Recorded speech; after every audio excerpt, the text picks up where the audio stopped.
Hello my friends, John LaRuffa here with another straight up solo. And in this episode, we are going to look at Evergreen. I'm going to show you how this game plays from a solo perspective. We can go through a round or so, and then I will tell you what I think about it, and you can decide if this is something that you want to add to your collection, or perhaps not. All right, let's get started. And as usual, folks, please like and subscribe to my YouTube channel if you haven't done so already. And if you have, thank you so much. I really, truly appreciate it. All right, so let me explain, and I'm starting round 2 right here, but first and foremost, this game comes with this handy-dandy tray for all the components that can stay there because the 4-player board sits snugly on there. So they did a great job there. Usually inserts are useless. This insert is really convenient and easy to use, and I love that because one of the things that's really great about this game is that you can literally bust it out and start playing it in about 2 minutes tops. And so there is not a lot of setup and there's not a lot of things you've got to organize. It really goes quickly. It also plays probably in about 30 minutes or so solo player, maybe a little bit more, but not much. So this is definitely a very compact, quick experience. So let me explain to you what's going on. So we're starting round 2, and every round you're going to get fewer and fewer turns, and then you're going to score based on the way the sun is shining on the trees, okay? So we just finished scoring the first round here, and I got 1 point for every tree that it shined on, plus 2 points for this larger tree. And then if any trees are in the shadows, they don't score. So for instance, the small trees cast a shadow to the next space over. The large trees cast 2 shadows to the next space over. And so they would block the sunlight and the scoring in that regard. Very similar to the game Photosynthesis, if you've played that before. The other thing that you score is you score 1 point for every tree in your largest forest, regardless of which area it's in. And I didn't have a lot of clumping there, so I only scored 1 point in that regard. So that's the main way you score throughout the game. You can also score points for just using this bud action, which is one of your special powers, and that will give you some bonus points, up to 4, after you've used it 3 times. And that's the main way you score throughout the game. But what happens is at the end of the game, you will score points for each of the regions that have been kind of like not chosen, the cards that haven't been chosen.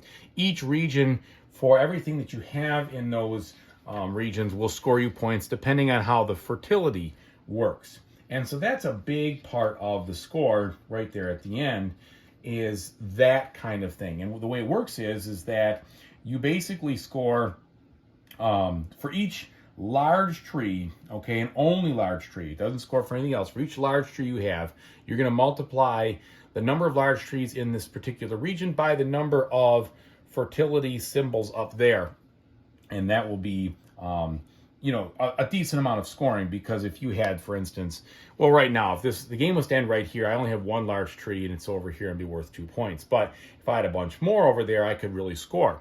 And so that is one of the strategic elements of this game, is which cards don't you select, so that you can have them in this area to bring up your score. Now, when you're playing solo, you are basically playing a beat your own score, a variant against this chart, okay? And the chart is, it really rewards the strategic play. My first playthrough, I scored 114, which, as you can see here, is a broccoli status. So you've got to really start to bone up on that game to do better. And the way it works is like this. Each round, we're going to flip over 3 cards. Depending on who's the first player, either me or the solo bot, the solitaire bot, we'll take a choice. If I choose this card here, that means I can take one of these 4 actions in any region that I want. And then afterwards, I can activate this power over here. And that power can be activated also in any region you want, regardless of whether it's a wild card or not. These cards that are color-coded or color-coordinated, they have to be, when you take this card, you have to do your main action A, B, C, and D in this spot. And what are the main actions? Well, you can plant 3 of these little saplings over here, which don't score you anything, but which are needed to begin your forest. You can upgrade 2 of your trees or grow them from a sapling to a small tree, or from a small tree to a large tree. You can plant one sapling and do a growth of a tree, or you can plant one sapling or one growth anywhere, regardless of the region. So if you really don't want to do it in the region of the card you picked, you have to do that. And then the bonus powers are a little bit different. They allow you to grow saplings, to grow small trees, large trees, the bud action, like I said, which helps you score some points. You can also do these lakes, and when you plant the lake, everything that touches the lake in the orthogonal adjacent direction, not diagonal, will grow up one step. And then finally, you can plant these bushes. The bushes don't score you any points, they don't block any light, but they do connect other trees. And that's really the whole game. So I'll go ahead and show you what I'm going to do in this turn. Considering the sun is going to come from this angle right now, I want to make sure that I'm trying my best to get these kinds of things going here. And I think I'm going to want to do this wild one, and I'll show you what happens. So I choose the wild card, and as soon as I make a choice, I have to put the first player token on the next card furthest to the left.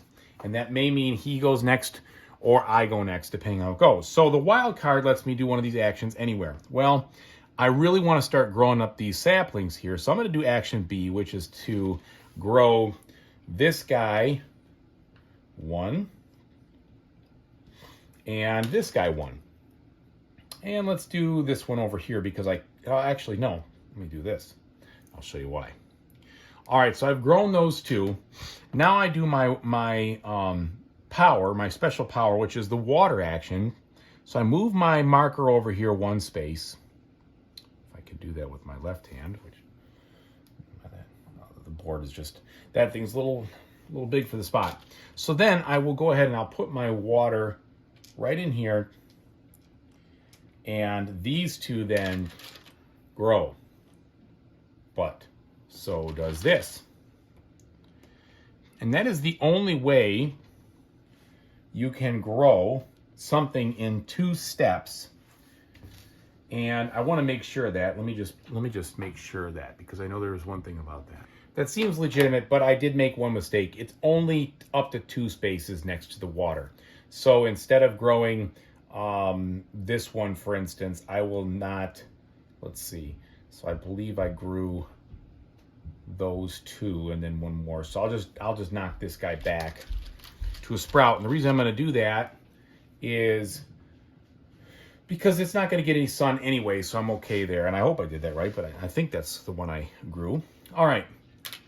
So that's my turn. And I set this over here just to count the number of cards I've played thus round. Now the opponent, is going to choose the one with the most fertility as the card he's going to choose. If there's a tie, he chooses the one to the left, and if there's an arid card, which will actually cancel out some of the fertility, they'll choose that if need be. If there's no biome that shows any fertility, so we'll choose the one whose biome has the least fertility icons out there. So either way, it's going to choose this one, which means it's going to be the first player next time. And this card is going to come down here and now make any big trees in this area worth 1 point at the end of the game. So he's going to choose first. He gets his choice of 3. And if there's a wild, you automatically will take the wild right away.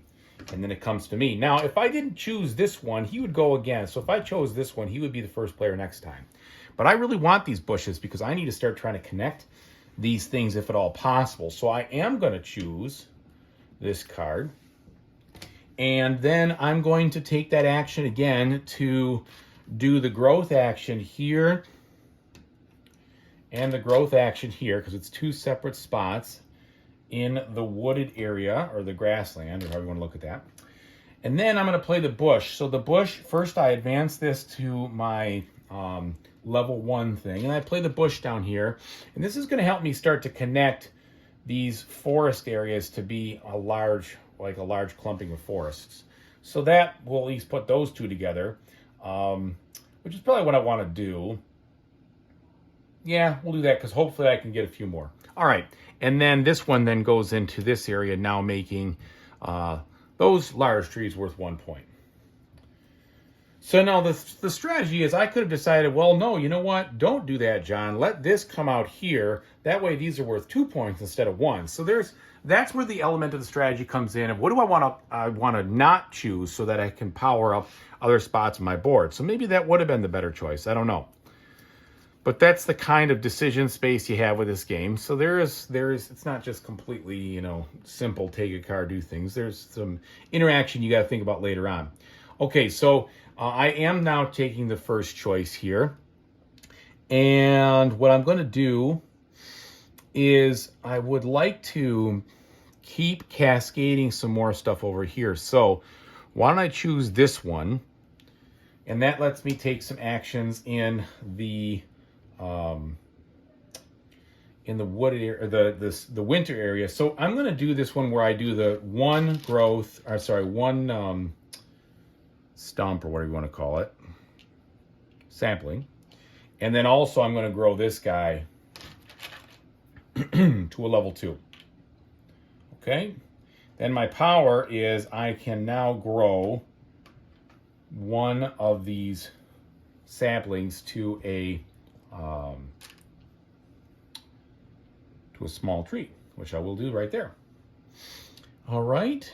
Yeah, that's what I want to do. That makes sense because then it's going to score. It'll be okay. All right. And then he will take this one because it's got more fertility. And then this one comes down here. So final set of cards. When he took that one, by the way, that would be the first player marker. So he is the first player. He's going to take this again, not let me choose the wild. And these are very similar, except this would help me grow up some more trees, which I want to do this. So I'm going to take this one. Ooh, but then if I do that, I don't get anything to score down here because that's the aridity one. So I'm actually going to take this so that at least that will go down and start building up my swamp or lake land or whatever. So the bud action, I could do that first, just get out of the way. That's 2 points. All right, and then my main action here, I think what I want to do is the double growth action. And I want to start growing some of these into big trees over here. So let's go ahead and grow this one into a big tree and this one into a big tree. Okay, and then this comes down here. So that is all 4 turns in this round. So let's go through the scoring now. So the way it's going to happen is I'm going to score as the sun goes this way. So this is 2, 3, 4, 5, 6, the shadows, 7, 8, 9, 10, 11, 12, 13, 14, 15, 16, 17. So luckily nothing got covered by a shadow there. So then I go up to 28.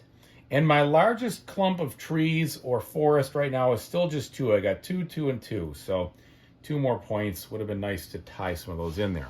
So that's the situation. That's the basic feel of the game. Then you'd go back and you do 3 more turns, then 2 more turns, and then the game is over. Really pretty quick. And the sun, of course, comes from the other side.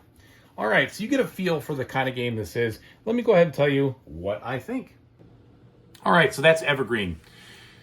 From a solo standpoint, it's quite easy. The solo player is literally just taking the card that you don't or taking one before you.